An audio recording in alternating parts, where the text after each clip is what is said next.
네, 여러분, 우리가 세상을 떠날 때 가지고 가는 것 있습니다. 여러분들 살면서 우리가 세상 떠날 때 되게 되면은 모든 걸 다 두고 그리고 떠나는 것 아닌가 생각할 수 있는데 그렇지 않다라는 것입니다. 가지고 가는 것이 있습니다. 뭘까요? 여러분들 가지고 가는 것이 있어요. 예. 오늘 본문에서 바로 그 부분에 대해서 말씀하고 있습니다. 믿음과 소망과 이 사랑, 이 세 가지는 항상 함께 있다 이렇게 말씀하고 있지 않습니까? 우리가 세상 떠날 때 믿음, 소망, 사랑 이 세 가지를 가지고 떠납니다. 다른 건 다 두고 가요. 우리가 가지고 가는 이 세 가지가 그러므로 얼마나 중요합니까? 이 세 가지에 대해서 잘 알아야겠습니다. 자, 가장 먼저 우리가 가지고 가는 것 믿음이지요. 믿음에 대해서 살펴봅시다. 우리는 다 예수 믿는 사람들입니다. 질문 한번 드려보겠습니다. 여러분이 지금 가지고 있는 이 믿음은 예수님이 나를 구원해 주실 것이라는 믿음입니까? 아니면 예수님이 나를 구해 주셨습니다라는 믿음입니까? 예, 그렇죠. 예. 내가 가지고 있는 믿음은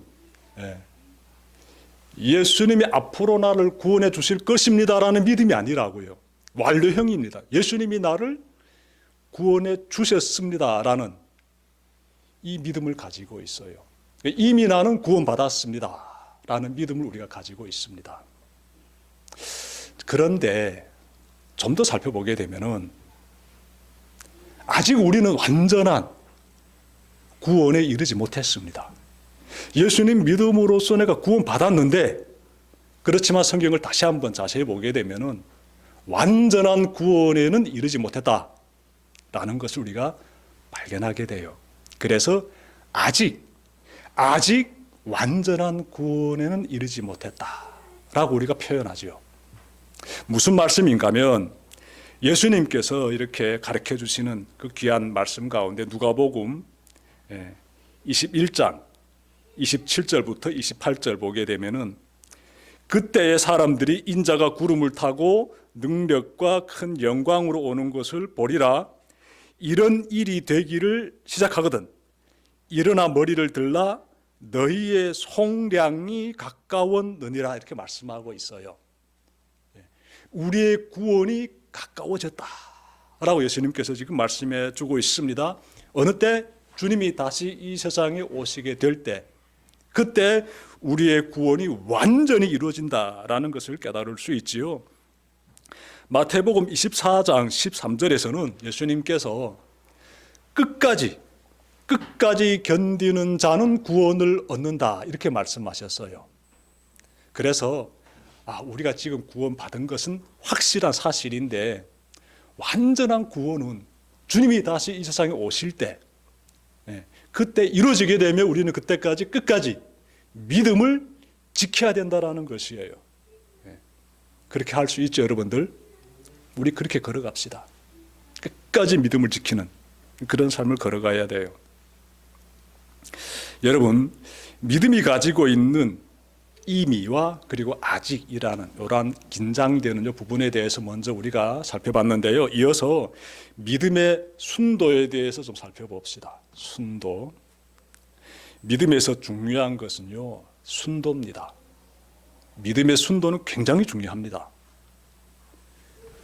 정말 우리 예수님께서 이렇게 사역하시는 그 여정을 보게 되면은 믿음의 순도에 대해서 깨달을 수 있는 그런 사건들을 마주하게 되는데 한 가지만 찾는다라면은 이방인 백부장이 예수님에게 찾아오는 그 장면이 있습니다.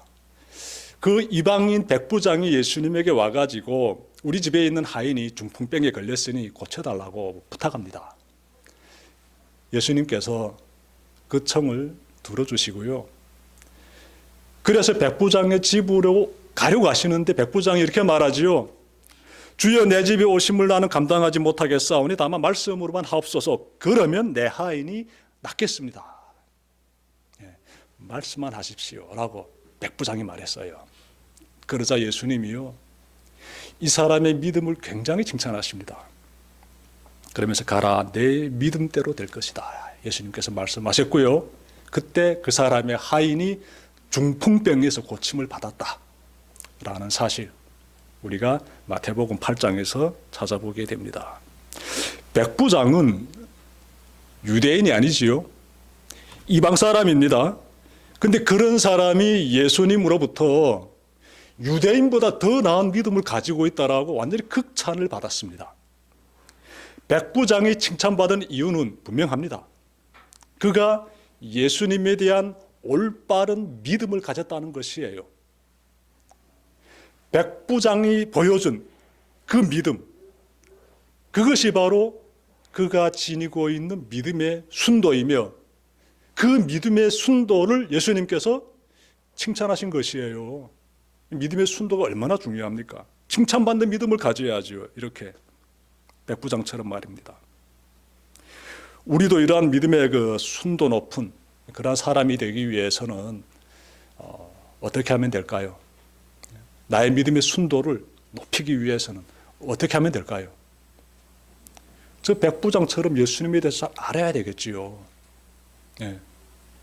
그래서 말씀 보게 되면 로마서 10장 17절에서 믿음은 예수 그리스도에 대한 말씀, 그 말씀을 들음으로써 생겨난다, 이렇게 말씀하고 있습니다.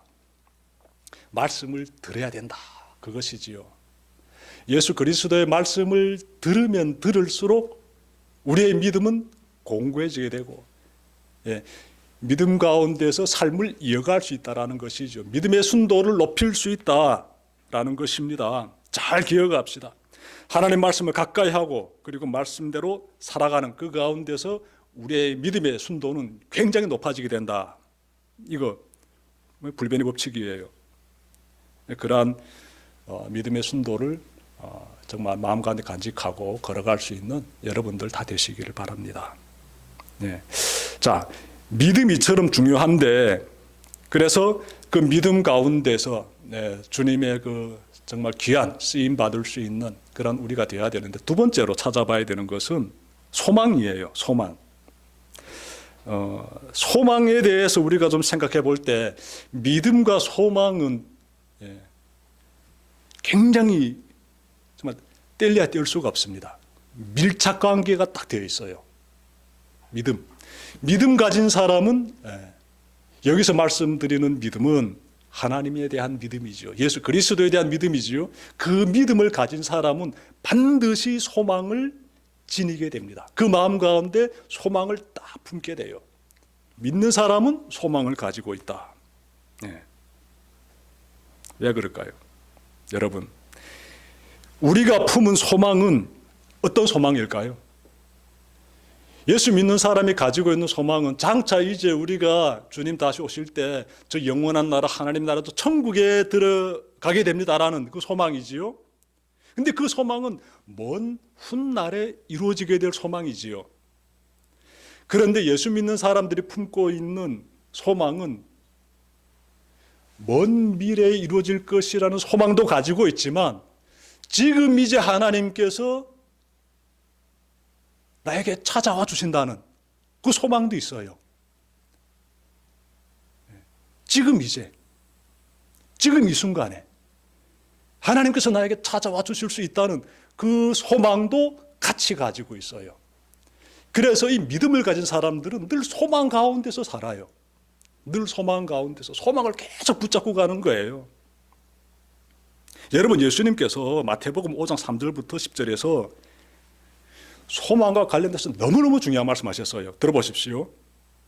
심령이 가난한 자는 복이 있나니 천국이 그들의 것이며, 애통하는 사람은 복이 있나니 그들이 위로를 받을 것이요, 온유한 자는 복이 있나니 그들이 땅을 기업으로 받을 것이요, 의에 줄이고 목마른 자는 복이 있나니 그들이 배부를 것이며, 긍휼히 여기는 자는 복이 있나니 그들이 긍휼히 여김을 받을 것이며, 마음이 청결한 자는 복이 있나니 그들이 하나님을 볼 것이요, 화평케 하는 자는 복이 있나니 그들이 하나님의 아들이라 일컬음을 받을 것이며 의를 위하여 박해를 받는 자는 복이 있나니 천국이 그들의 것임이라. 예수님께서 말씀하시는 이 하나하나의 말씀들 보게 되면 그 소망으로 꽉 차 있어요. 슬픔 가운데 있는 사람, 애통함 가운데 있는 사람, 정말 박해 가운데 있는 사람, 그 사람들에게 막 소망을 심어주시는 거예요. 힘을 내라고. 천국이 있기 때문에, 하나님의 위로가 있기 때문에 힘을 내라. 이렇게 소망으로서 우리를 가득 채우게 해주시는 그 주님에게 한 말씀이지요. 예수님을 믿는 사람은 예수님의 말씀 가운데서 소망을 발견한다. 이 사실을 꼭 기억합시다. 헛된 소망을 가지지 않지요. 우리가 소망을 가질 수 있는 근거는 예수님의 말씀이 되어야 된다는 것이에요. 그래서 말씀에 대해서 깊이 깨달아가면 깨달아갈수록 소망이 점점 깊어지게 되는 거예요. 말씀을 깊이 사모할수록 말씀이 그 힘이 무엇입니까? 우리에게 믿음을 심어준다면은 그 믿음 가운데서 동일하게 소망을 크게 우리가 품게 된다. 그래서 그 소망은 우리가 절망 가운데서도 이겨내게 합니다. 고통 가운데서도 괜찮아, 이겨낼 수 있어. 좀 더 앞으로 나아가자. 이렇게 힘을 준다는데요.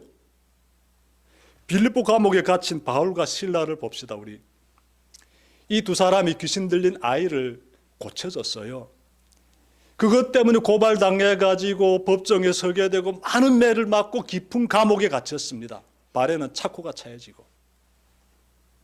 그때 이 사람들이 하나님, 내가 하나님을 위해서 열심히 이렇게 이방 땅에 와가지고 집을 떠나서 이 낯선 땅에 들어와가지고 주의 복음을 전하면서 일했는데 도대체 어떻게 된 일입니까? 이렇게 많은 매를 맞고 이렇게 감옥에 갇히게 해주십니까 하나님? 이러면서 원망합니까? 좌절하고 낙심합니까? 바울과 실라 보니까 하나님께 기도드리고 찬양을 올려드립니다. 하나님을 바라보는 거죠. 하나님을. 이 소망이 굉장히 큰 역할을 하고 있다라는 사실, 우리가 바울과 실라를 보면서 다시 한번 깨닫게 되는 거예요. 고통 가운데서 이겨낼 수 있는 막강한 힘, 소망에서부터 분출해 나오는 것이다. 기억합시다. 노벨 평화상 수상자이자 남아프리카 공화국 대통령을 지닌 넬슨 만델라가 이 사람이 쓴 책이 있습니다. 자유를 위한 머나먼 길이라는 그 책을 제가 최근에 쭉 봤는데요. 참 감동 깊습니다. 근데 이분이 이 백인들이 그때 당시 이 남아프리카 공화국을 틀어잡고 있었는데 굉장히 인종차별 정책을 펼쳤어요. 그래서 이 흑인들이 억압은 다 당하면서 고통당했습니다. 그래서 넬슨 만델라가 이 흑인들의 자유를 위해서 투쟁하게 되는데 그러다가 종신형을 선고받고 감옥에 수감됩니다. 그가 감옥에서 그 어려운 시간을 보낼 때 항상 강한 소망을 품고 살았더라고요. 책에서 그가 이렇게 말합니다. 나는 한 번도 내가 교도소를 나갈 수 없을지도 모른다는 생각을 진지하게 해본 적이 없습니다. 내가 항상 교도소 안에만 갇혀 있어야 된다. 왜? 종신형 받았으니까. 이런 생각을 단 한 번도 안 가졌다라는 거예요. 나는 언젠가는 자유인으로서 발밑에 풀의 감촉을 다시 느끼고 햇빛 아래 걸게 될 것임을 알고 있었습니다. 굉장한 희망이지요. 난 이제 이곳에서 풀려나가지고 푸른 잔디를 밟으면서 가게 된 그러한 자유몸이 될 것이다라는 그 희망을 딱 가지고 살았다라고 이 넬슨 만델라 이분이 책에 쭉 기록했더라고요. 그러니까 이분은 소망을 잃지 않고 살았기 때문에 그 교도소 안에서 자유를 위한 투쟁을 전개합니다. 그 감옥 안에서 말입니다. 그리고 그는 비로소 27년 만에 종신형에서 형이 27년으로 바뀌어지게 되고 그래서 드디어 풀려나 자유의 몸이 되고요. 그리고 4년 뒤에 남아프리카 공화국의 대통령으로서 선출됩니다. 희망을 품은 사람이 위대한 역사의 주인공이 되는 것이지요. 절망 가운데서 그 감옥에서 그렇게 생을 마감할 수도 있는데 희망을 붙잡음으로써 이분이 위대한 훌륭한 일을 감당해낼 수 있는 정치인으로서 정말 이렇게 설 수 있었다라는 사실이에요. 여러분은 지금 어떤 소망을 품고 있습니까? 여러분의 마음에 품고 있는 소망 무엇입니까? 제가 아는 일부 사람들은 내 집 마련이라는 그런 소망을 품고 살고 있더군요. 제가 이렇게 좀 만나 얘기도 해보고 전화도 이렇게 쭉 이렇게 하면서 좀 알아보니까 내 집 마련이라는 그 소망을 가지고 있는데, 여러분, 내 집 마련에 대한 소망을 가지고 있는 거 나쁜 거 아니에요. 충분히 그럴 수 있습니다. 그런데 내 집 마련을 이루기 위해서 하나님을 떠나면 안 되잖아요. 믿음을 버리면 안 되지 않습니까? 내 집 마련을 위해서 믿음을 버리는 것이 문제예요. 아니, 내 집 마련은 뭐 몇 달이면 그냥 해결됩니까? 아니, 뭐 몇 년이면 해결됩니까? 기본적으로 몇십 년이라는 시간을 필요로 하지. 아파트 한 채가 얼마나 비쌉니까?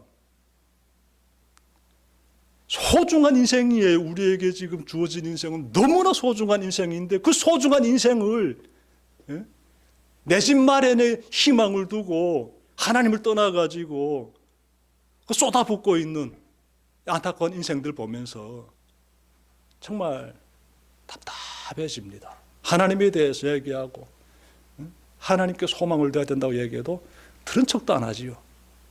너무나 자기중심적이고 자기계획적이고 그렇기 때문에 하나님에 대해서 받아들일 수 있는 여유가 전혀 없는 거예요.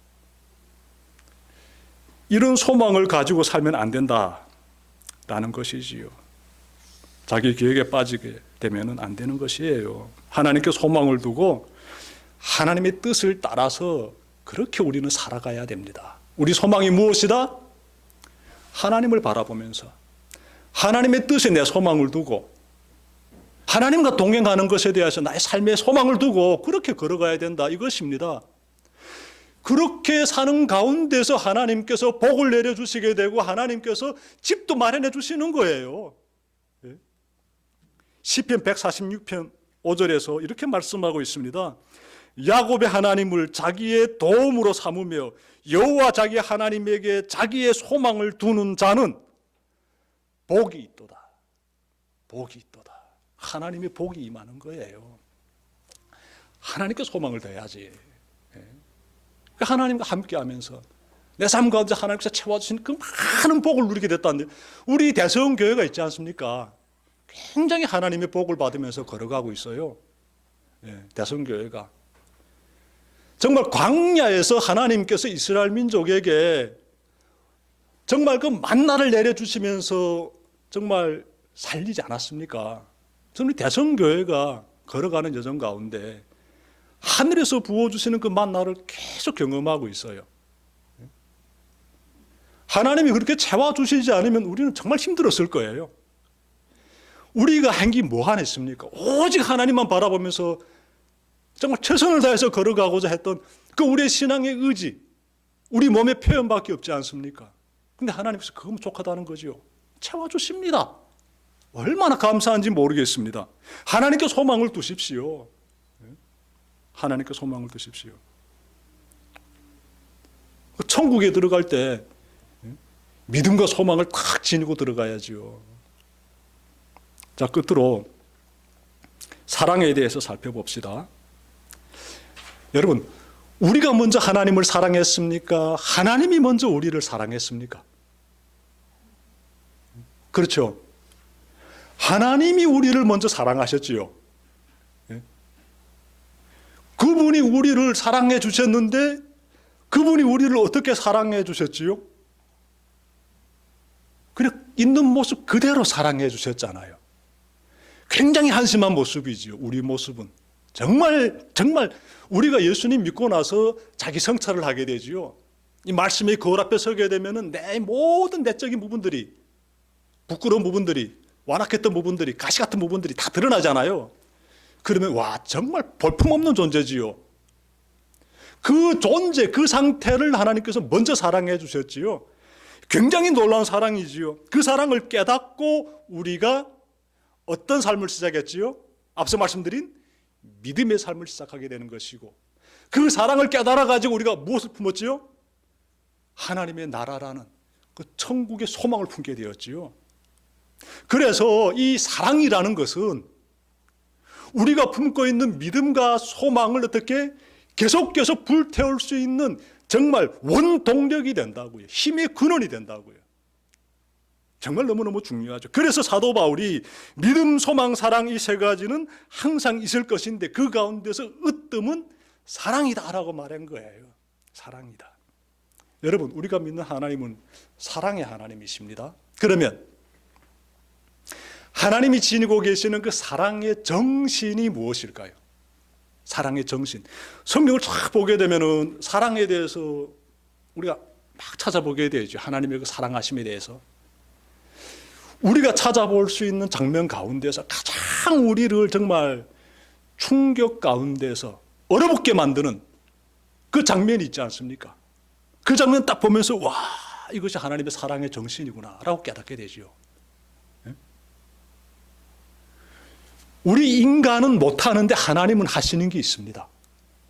그 사랑이신 하나님이 우리는 절대로 못하는데 그분이 하시는 장면들이 있더라고요. 근데 그 장면 보니까 원수를 사랑하는 장면들이에요. 원수를 사랑하는 장면. 예수님께서 십자가에서 딱 보여주셨지요. 자신을 죽이는 그 잔인한 자들에게. 원수도 그런 원수가 어디 있습니까? 아버지, 저들을 용서해 주십시오라고 기도드리지 않습니까? 원수 사랑의 그 참 모습을 자신이 십자가에서 다 보여주셨죠. 그리고 그분께서는 우리에게 요구하셨지요. 원수를 사랑해라고. 원수를 사랑해라고. 원수를 사랑하며 너희를 박해한 자를 위하여 기도하라. 그리하면 너희가 하나님의 아들이 된다라고 말씀하셨지요. 그냥 하나님의 자녀가 되는 것이 아니야. 사랑할 수 없는 자, 그런 자를 너희들이 사랑할 때 하나님의 자녀가 된다. 우리에게 정말 중요한 과제를 주시는 것이지요. 우리가 뭘 해야 되는지를 가르쳐 주시는 그 귀한 말씀입니다. 마태복음 5장 44절부터 45절 보게 되면은 그 말씀을 우리가 발견할 수가 있어요. 그래서 바울은 로마서에서 이렇게 고백하더라고요. 사실 우리는 하나님과의 관계가 원수 관계였다라고 말해요. 원수 관계였다. 하나님과 우리 사이의 관계는 우리는 하나님 보시기에 죄인들이었는데 그리스도께서 우리를 위해 죽으심으로써 하나님께서 우리에 대한 자신의 사랑을 확증하셨다. 확증하셨다. 이렇게 로마서에서 바울이 고백하고 있습니다. 자, 그러므로 하나님의 사랑 안에서 하나님을 믿고 하나님께 소망을 둔 사람이라면 마땅히 뭘 해야 되겠습니까? 사랑해야죠. 당연히 사랑해야죠. 어떤 사랑해야 되는데, 어느 경지까지 들어가야 되는데, 원수 사랑까지 해야 된다. 원수 사랑까지 해야 된다. 그런데 여러분, 분명한 사실은 이 원수 사랑은요, 하나님 믿지 않는 사람들은 행할 수 없습니다. 하버드 대학교 철학과 석좌 교수를 지낸 마샤 누스밤이라는 분이 있는데요. 이분이 이런 말을 했습니다. 철학은 적을 존중하는 법을 알려주지만 적을 사랑하는 법은 알려주지 않습니다. 정확히 통찰했지요. 아주 훌륭한 철학자입니다. 세상의 지식은, 즉 세상의 철학은 원수를 존중하는 데까지는 간다는 거지요. 원수를 존중하는 데까지는. 그러나 원수를 사랑하는 데까지는 못 간다는 겁니다. 한계지요. 세상이 가지고 있는 한계. 원수 사랑하는 법 세상은 모릅니다. 하나님의 자녀인 우리는 원수를 사랑할 수 있는데 우리가 어떻게 하면서 원수를 사랑하게 될까요? 여러분의 마음 가운데 원수 같은 그러한 존재가 있다면 한번 떠올려 보십시오. 그 사람을 내가 어떻게 해야 될까? 원수 같은 그러한 그 가시 같은 존재가 내 안에 있다면은, 원수 같은 사람, 그만큼 내가 그 사람에 대한 미움을 가지고 있다는 것이고요. 그 사람을 떠올리게 되면 마음에서 갑자기 중고심이 올라온다든지 복수해야 되겠다는 적개심이 올라온다든지 뭐 그럴 수 있는 거예요. 자연적인 현상이지요. 내가 원수로 정한 자이기 때문에 그렇습니다. 그런데 잘 알아야 되지요. 하나님 믿는 사람은 그러한 미워하는 감정, 복수심, 적개심 이런 것들을 어떻게 제거합니다. 그대로 내 마음에서 자라게 하지 않고요. 제거합니다. 그리고 그들을 어떻게 품어주고 관용으로 베풀고 그리고 용서해 줍니다. 용서해 줍니다. 바울이 로마서에서 이렇게 말했어요. 내 사랑하는 자들이 너희가 친히 원수를 갚지 말고 하나님의 진노하심에 맡기라. 기록되었으되 원수 갚는 것이 내게 있으니 내가 갚으리라고 주께서 말씀하시니라. 내 원수가 줄이거든 먹이고 목마르거든 마시게 하라. 그리함으로 내가 숯불을 그 머리에 쌓아 놓으리라. 악에게 지지 말고 선으로 악을 이기라. 네. 원수 갚는 거 하나님께 맡기고 악에게 지지 말고 선으로 이기라 이렇게 말씀하고 있어요. 선으로 이기라. 네. 원수 사랑을 어떻게 해야 되는지 여기서 말씀하고 있는데 원수가 줄이게 되면은 먹이라 이런 내용도 나오고 있어요. 목마르거든 마시게 하라. 내가 힘을 가지고 있는데 이 원수가 보니까 도움을 청해요. 그럼 어떻게? 내 힘을 가지고 원수를 복수하지 말고 심판 하나님께 맡겨드리고 도와줘라. 그리하게 되면은 내가 숯불을 그 머리에 쌓아 놓으리라. 원수 지은 자, 악한 죄를 지은 자가 여러분이 베푸는 선행 앞에서 부끄러움, 죄책감을 느끼면서 얼굴이 달아오르게 된다는 표현이지요. 그렇게 해라고 말씀하고 있습니다, 여러분. 말씀 마치면서 여러분 6.25 동족 상잔을 일으킨 북한 정권, 천안함 폭침과 연평도 폭격을 가한 북한 정권, 이 땅에 온 탈북민들을 찢어 죽이라, 불태워 죽이라 라면서 군중 집회를 연 북한 정권, 남북의 영구 분단을 법으로 규정한 북한 정권을 바라봅시다. 탈북민들을 비롯하여 수많은 사람의 마음에 깊은 상처를 준 북한 정권을 생각할 때마다 믿음, 소망, 사랑, 그중에 으뜸은 사랑이라고 이렇게 말씀하고 있는데 이 말씀을 어떻게 저들에게 실천할 수 있을까? 멈칫하게 돼요. 멈칫하게 돼요. 그리고 생각하게 됩니다. 어떻게 해야 되나?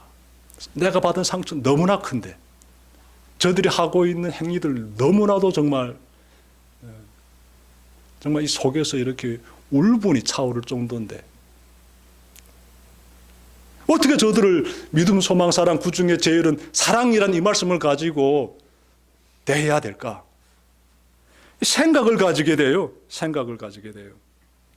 우리가 참으로 하나님의 사랑 안에서 예수님을 믿고 천국 소망을 품은 사람이라면 저들을 어떻게 대해야 하는지 생각하지 않을 수가 없습니다. 우리는 하나님을 대적하고 있는 북한 정권, 북한에 있는 백성들을 억압하고 있는 북한 정권을 결코 지지할 수는 없습니다. 하지만 저들도 어서 빨리 주님 앞에 엎드려 회개하도록 촉구하는 그러한 기도는 꼭 드려야 될 것입니다. 어둠의 땅 북한에 하나님의 사랑의 여명이 밝아오기를 우리는 간절히 기도드려야 합니다. 북한 백성들을 향한 주님의 마음을 알게 해달라고도 우리가 매달려야 합니다. 그들을 섬길 수 있는 길을 찾고 또 길이 열리게 되면 최선을 다해서 섬겨야 할 것입니다. 복음통일 기도 이 시간이 믿음, 소망, 사랑, 그중에 으뜸은 사랑이라고 말씀하신 이 귀한 말씀을 꼭 붙잡고 다가올 복음 통일의 그 내일을 간절히 소망하면서 더욱 기도에 힘을 쏟는 여러분들 다 되시기를 주님의 이름으로 축원합니다. 기도드립시다.